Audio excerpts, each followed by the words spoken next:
लिए गुरु का संबंध हुआ। और शरीर दोनों पति पत्नी के संबंध में उसमें कोई परेशानी नहीं। समझ पा रहे ना?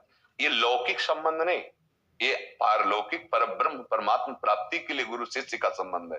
वो चाहे पुरुष हो चाहे स्त्री हो, कोई भी हो, वो शरीर हो सकते हैं, शरीर संबंध के व्यवहार हो सकते हैं, लेकिन गुरु का संबंध केवल एक के लिए होता है, वो भगवत प्राप्ति के लिए होता है। और उसमें सबका अधिकार है, पुत्र भी, पुत्री भी, पत्नी भी, पिता भी, चारों एक ही गुरु से दीक्षित होकर भगवत प्राप्ति कर ले, उसमें कोई अंतराय नहीं है।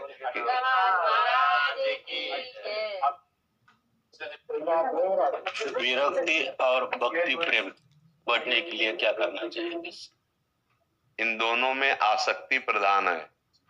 वो अगर शरीर में, शरीर संबंधियों में और शरीर संबंध भोगों में रही तो फिर भगवान से आसक्ति जो होती उसी का नाम प्रेम है। भगवान में जो आसक्ति होकर संसार से आसक्ति नष्ट होती उसे विरक्ति कहते हैं। वैराग्य का मतलब है भगवदानंद की ऐसी स्फूर्ति में हम मगन हो जाए कि संसार के भोगों के सानिध्य में भी हमारा मन भोगने के लिए ना चले, उसे विरक्ति कहते हैं। बड़े ध्यान से सुनिएगा।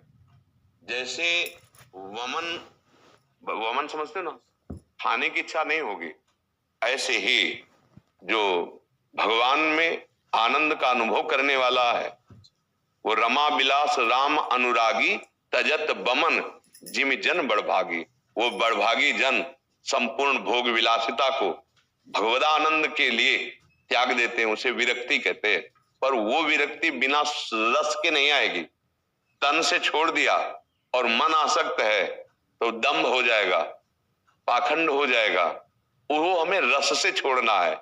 इसलिए राम कृष्ण हरि, जय जय राम कृष्ण हरि, विठल विठल पांडुरंगा पांडुरंगा। अब इससे जो रस उत्पन्न होगा वो विषयानंद का नाश कर देगा, आपके अंदर विरक्ति पैदा कर देगा, और जिससे रस मिल रहा है उसमें आसक्ति हो जाएगी। वो है प्रभु। प्रभु में जब आसक्ति होती उसी का नाम प्रेम है। प्रेम जब प्रकट होता है तो प्रभु दूर नहीं रहते, नेत्रों में बस जाते हैं। पी मूर्ति नयनन बसे तेहि रस राहे समाय। ये लक्षण सुन प्रेम के और न कछु सुहाय, और न कछु सुहाय। फिर अपने मद मातो कुटुम देह ते जाए, छूट सब ही विधि नातो। जहां जा पिय की बात सुने खोजत तिन गैनन। हित ध्रुव छिन छिन ले प्रेम जल भरी भरी नैनन। अपने प्यारे की स्मृति में रोता रहता है। प्यारा उसके हृदय में, उसके मन में, उसके नेत्रों में समा जाता है। बस प्रेम प्राप्ति के लिए निरंतर नाम जप करते हुए कोई भी भोग भगवान को समर्पित किए बिना उसका सेवन न करे तो प्रसाद समस्त दुखों का नाश करके प्रेम प्रकाशित करने वाला होता है।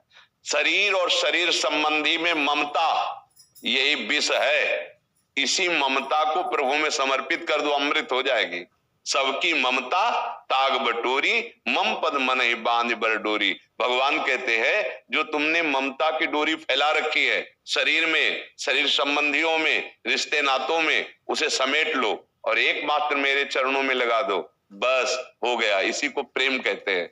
जो सब जगह हम प्रेम फैला दिए है उसे समेटना ही वैराग्य कहते हैं। और जहां लगाना है वहां आसक्ति हो जाए। तद विस्मरणेन परम व्याकुलते थी। एक क्षण भी अपने प्यारे का विस्मरण होने पर हृदय में ऐसी छटपटाहट होने लगे जैसे मछली को जल से निकाल दो तो तड़पड़ाती है, प्राण त्याग देती है। ऐसे अगर एक क्षण अपने पांडुरंगा को भूलें, विठल को भूले, रामकृष्ण हरि भूले तो हमारे प्राण व्याकुल होने लगे, तो हमारे अंदर विशुद्ध प्रेम आ जाएगा।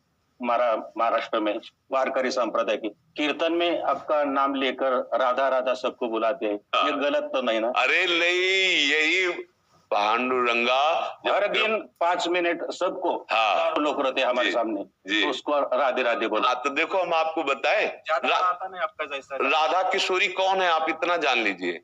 श्री कृष्ण के हृदय का प्रेम जब रूप धारण किया तब वो राधा हुआ।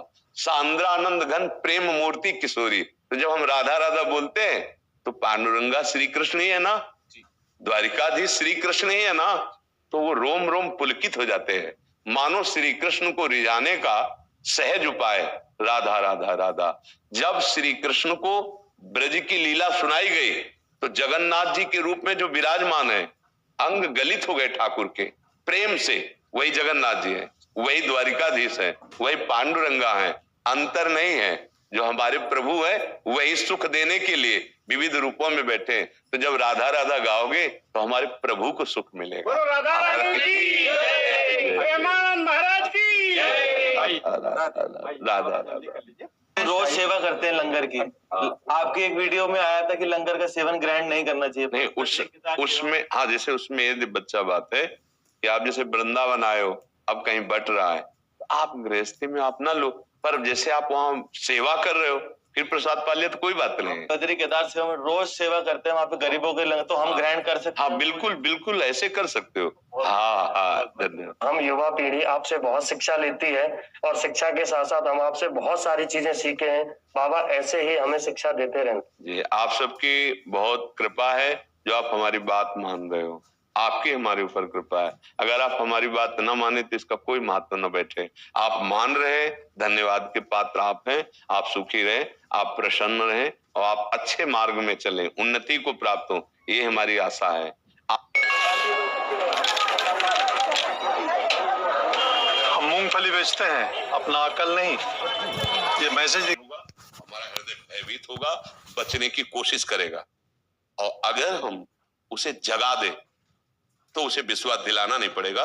वो पक्का हंस देगा कि अरे यार, ना तो कोई मारने वाला था, ना कोई चाकू थी, और कैसा भयानक। कोई तो रो पड़ता है, लोग दौड़ते हैं तो अरे ये तो स्वप्न देख रहा था। मतलब इतना तदात्म हो जाता है। ये मोह निद्रा मोह निशा सब सोव निहारा, देखे स्वप्न अनेक प्रकारा। अभी हम जो आपको जगा रहे हैं तो स्वप्न ही में जगा रहे हैं, क्योंकि हम हैं और तुम हो, यही स्वप्न का परिचय है। जब जगोगे तो सिर्फ आप होगे, न हम न तुम, दफ्तर गुम, एक परम तत्व। चाहे कृष्ण मानो, राम मानो, ब्रह्म मानो, ईश्वर मानो, जो बोल पाओ वो एक तत्व है। जब जगोगे तो जानत तुम्हें तुम्हें हो जाई, जेहि जाने जग जाए हेराई, जागे जथा सुपन भ्रम जाई। हाँ, उसको बिल्कुल सरल भाषा में समझो। 1 करोड़ घड़े रखे हुए हैं, उसमें सूर्य का प्रतिबिंब 1 करोड़ दिखाई दे रहा है। 1 करोड़ घड़े फोड़ दीजिए, क्या सूर्य को कोई फर्क पड़ा? क्या सूर्य करोड़ थे? क्या सूर्य का नाश हुआ? बस इन घड़ों को सत्य भाव से मानकर, माया रचित है, पांच भौतिक प्रकृति जन्य शरीर है, बस इसी भ्रम में हमें ये स्वप्न हो गया, मैं स्त्री और मैं पुरुष। ना कोई स्त्री है ना कोई पुरुष है, सत्य विषय। देखो ना कितना बड़ा जादू है। आप जब सो रहे थे स्वप्न में तो आपको भला ज्ञान था कि हमारा स्थूल शरीर पड़ा है, हमारे स्थूल शरीर को कोई पीड़ा नहीं है, सैया पे आराम से इसी रूम में पड़ा है, नहीं ज्ञान था ना। ये जागने पर पता चला ना कि वो झूठा है। अभी ज्ञान हो जाए आपको तो ब्रह्मविद ब्रह्मयो भवति, वो ये देख पाएगा कि एकमात्र प्रभु है। अब जैसे किसी ने प्रश्न किया था इसी में कि यदि हम ब्रह्म है तो हमारी शक्तियां कहां हैं? जैसे ब्रह्म की शक्ति है उत्पत्तिम च विनाशम च भूतानामा गतिम गतिम वेति विद्याम अविद्यारम षट्टारो भगवान इति। वो उत्पत्ति करना, विनाश करना, पालन कर, नाना प्रकार की उसकी शक्तियां हैं। समुद्र और तरंग भेद हो गया, उसको बोला गया समुद्र, और उसी में जो लहरें उठती उनको कहा गया तरंग। अब ज्ञान से देखिए तरंग का नाम क्या हुआ, क्यों हुआ? क्योंकि वो समुद्र में वायु विकार हुआ तो तरंगायमान जो हुआ उसका नाम हो गया तरंग। अगर वो वायु हट जाए, शांत हो जाए, तो आप क्या कहोगे? समुद्र। अब समुद्र में मिलने पर वो समुद्र है, नहीं तो तरंग ही कहा जाएगा। अब तरंग की ताकत समुद्र जैसी नहीं रही, वायु हटे तो समुद्र ही है। एक बूंद समुद्र का अलग रहेगा तो अस्तित्वहीन रहेगा, और वो बूंद गिर जाएगा तो अगाध समुद्र कहा जाएगा। अभी आप अलग हैं, आप अपनी शक्तियों को भूल चुके हैं, अपने स्वरूप को भूल चुके हैं। अभी आप तरंग हैं। जब समुद्र में माया विकार रहित होकर आनंद समुद्र में डूबेंगे तो तस्मिन तज्जने भेदा भावात, भगवान और भगवान के भक्त में अभेद स्वरूप हो जाता है।